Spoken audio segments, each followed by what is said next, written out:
హత్యాయత్నం కేసులో బాధితుడు టీడీపీ చంద్రగిరి అభ్యర్థి పులివర్తి నానిని తిరుపతి ఎస్పీ యూనివర్సిటీ పోలీసులు స్టేషన్లో సుమారు 2 గంటల పాటు ప్రశ్నించారు.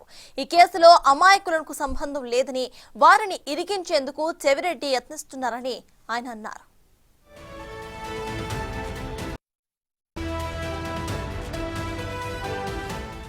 చెవిరెడ్డి భాస్కర్ రెడ్డి తన అనుచర వర్గాన్ని కాపాడుకునేందుకే ఇదంతా కూడా చేస్తున్నారని అంటున్న పులివర్తి నాని దగ్గర నుంచి మా ప్రతినిధి దామోదర్ మరిన్ని డీటెయిల్స్ ను అందిస్తారు. తిరుపతి ఎస్వి యూనివర్సిటీ పోలీస్ స్టేషన్లో సుమారు 2 గంటల పాటు పులివర్తి నానిని పోలీసులు విచారించారు. ముఖ్యంగా తిరుపతి డిఎస్పీతో పాటు సిఐ మురళీమోహన్ విచారించారు. విచారణ సందర్భంగా ఆయన తర్వాత మీడియాతో మాట్లాడుతూ అనేక అంశాలు ప్రస్తావించారు. ముఖ్యంగా అమాయకులను కేసులో ఇరికించడానికి, వైసీపీ సానుభూతిపరులను కేసులో లేని వారికి విరిపించడానికి కారణం ఆయన మాటల్లోనే తెలుసుకుందాం. టైంలో లేరు వాళ్ళు, 100% అమాయకులు. దాని మీద మీరు ఏమైనా చర్యలు తీసుకోమని అడిగారు? చెప్పి అమాయకులను చూసి ఒరిజినల్ పట్టండి సార్ అని చెప్పారు.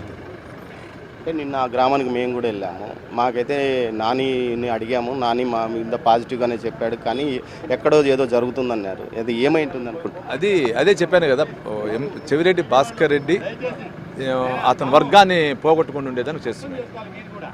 ఏదైతే చెవిరెడ్డి భాస్కర్ రెడ్డి తన వర్గాన్ని కాపాడడం కోసమే ఈ విధమైన చర్యలు తీసుకొని తమ పార్టీ సానుభూతి పరుల మీదనే ఈ విధంగా కేసులు నమోదు చేయిస్తున్నాడని కూడా పులివర్తి నాని ఆరోపిస్తున్నాడు. ముఖ్యంగా ఏదైతే ఈ కేసుకు సంబంధించి విచారణ సుదీర్ఘంగా సుమారు ఏకంగా 2 గంటల పాటు సాగింది. 4:30 నుంచి 6 గంటల వరకు సాగిన ఈ విచారణలో ముఖ్యంగా ఏదైతే కేసులో ఏ విధంగా దాడి జరిగింది, ఆ తర్వాత ఎవరెవరు ఆయన మీద దాడికి ప్రయత్నించారు, ఏ విధంగా హ్యామర్తో దాడికి ప్రయత్నించడంతో పాటు వారిని గుర్తిస్తారా అన్న విషయం మీద కూడా జరిగినట్లు తెలిసింది. మరికొన్ని విషయాలు ఆయన చెప్పడానికి ఇష్టపడలేదు. మొత్తం మీద అయితే ఆ రోజు 14వ తేదీ జరిగిన దాడి విషయాల్లో పూర్తి స్థాయిలో జరిగిన విషయాలను పోలీసులు సేకరించినట్లు సమాచారం. మరోవైపు ముఖ్యంగా ఈ ఏదైతే పోలీస్ అధికారులు కొందరు ఏకపక్షంగా వ్యవహరించడంతో పాటు దీంతోపాటు ఈ కేసులో దాడిలో పాల్గొన్న వారే కాకుండా అటు ప్రోత్సహించిన వారిపైన కూడా కేసులు నమోదు చేయాలి, వారిని కూడా అదుపులో తీసుకోవాలని తాను డిమాండ్ చేశానని నాని ఈ సందర్భంగా తెలియజేశారు. కెమెరా పర్సన్ పురుషోత్తంతో దామోదర్, తిరుపతి నుంచి.